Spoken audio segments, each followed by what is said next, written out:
Assalamu alaikum. Today we are starting lesson number 13 of Psychology 504, which is continued lecture of automaticity. Please subscribe my channel and like the video.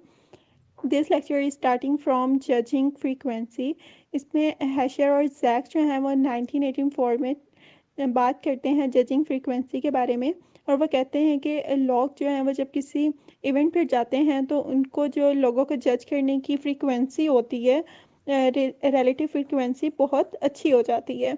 तो इससे क्या होता है कि एक automatically encoded है, हम किसी इंसान को देख के जो है हमारे ज़हन में क्या ख्यालात आते हैं, तो ये एक ऑटोमेटिक प्रोसेस होता है। हम किसी इंसान के बारे में क्या सोचते हैं, फ़ौरन से देख के उसे हमारे ज़हन में क्या आते हैं, ठीक है। इससे क्या होता है कि हमारी जो एक्सपेक्टेशन है दुनिया के बारे में, उसके बारे में भी हमारे जो है नॉलेज आ जाता है हमारे माइंड में, कि हम एक्सपेक्ट कर रहे होते हैं वो अच्छा लग रहा है, वो बुरा लग रहा है, हम ये पहनेंगे, हम कैसे लगेंगे, एक्सेट्रा।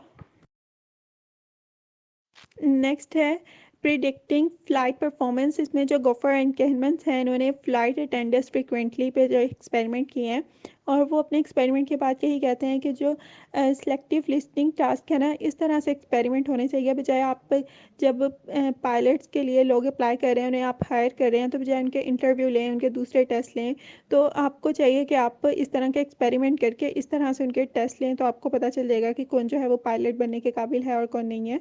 तो उन्होंने क्या किया, Gopher and Kahneman's tested 100 cadets in Israel air force. उन्होंने इसराइल की जो एयरफोर्स थी उसमें से 100 कैडेट्स लिए।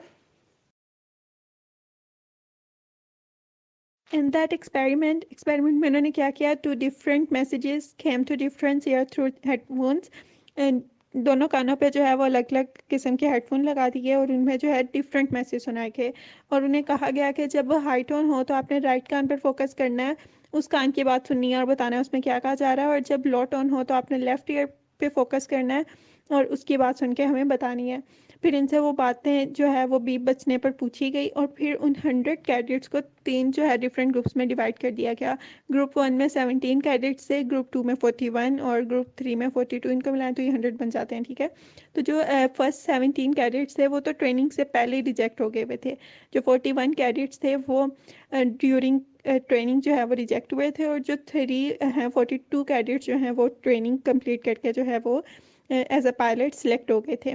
तो आगे इनके रिजल्ट्स हैं। रिजल्ट्स में वो ये कहते हैं कि जो 76% हैं, उन्होंने ग्रुप 1 ने मिस्टेक्स की थी 3 या 3 से ज़्यादा। फिर 56% जो है वो ग्रुप 2 ने मिस्टेक्स की थी 3 या 3 से ज़्यादा, और जो सबसे कम मिस्टेक्स थी वो ग्रुप 3 ने की थी, यानी कि 24% जो है वो ग्रुप 3 ने 3 या 3 से ज़्यादा जो है वो मिस्टेक्स की थी।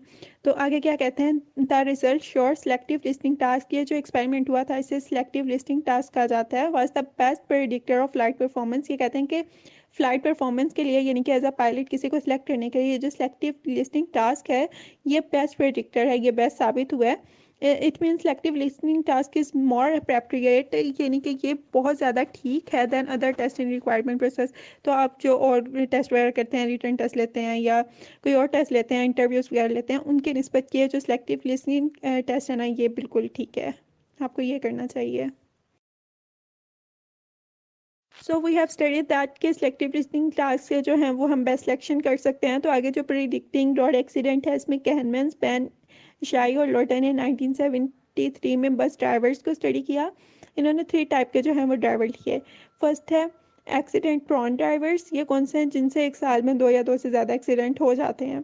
एक्सीडेंट फ्री ड्राइवर्स वो हैं जिनसे कोई एक्सीडेंट नहीं होता। इंटरमीडिएट ड्राइवर्स वो हैं in between the two groups, जो इन दोनों के दरमियान है, जिनसे कभी एक्सीडेंट हो गया और कभी नहीं हुआ।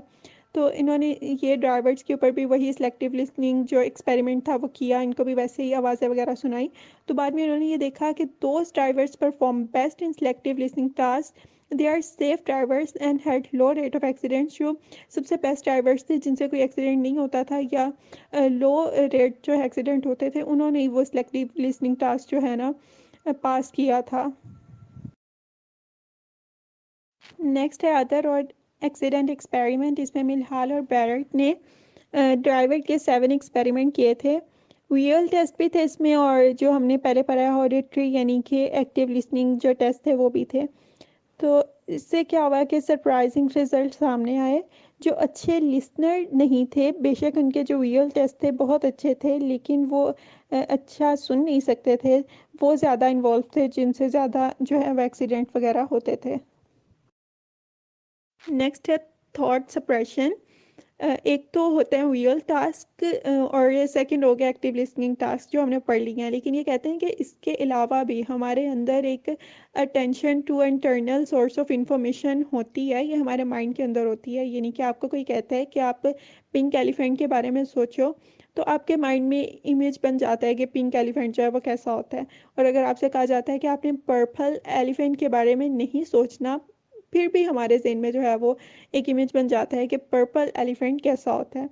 तो यहाँ जो है वो दो चीज़ों को स्टडी कर रहे हैं, थॉट सप्रेशन यानी जिनसे मना किया जाता है कि आपने इसके बारे में नहीं सोचना, और थॉट एक्सप्रेशन उनके बारे में जिनके बारे में हमने सोचना है। There were two situation of experiment. Suppression क्या है कि आपने वाइट बियर के बारे में नहीं सोचना, और एक्सप्रेशन क्या है कि आपने वाइट बियर के बारे में सोचना है। फिर आपको 5 मिनट दिए जाते हैं इन सिचुएशन में कि आपने एक वाइट बियर के बारे में नहीं सोचना, लेकिन अगर 5 मिनट में वाइट बियर के बारे में आपके जहन में कोई ख्याल आ जाता है, तो आपने उसी वक्त एक जो है वो बेल जो है उसको दबा देना है, बेल रिंग कर देनी है। आगे देखते हैं कि इसके रिजल्ट्स क्या थे।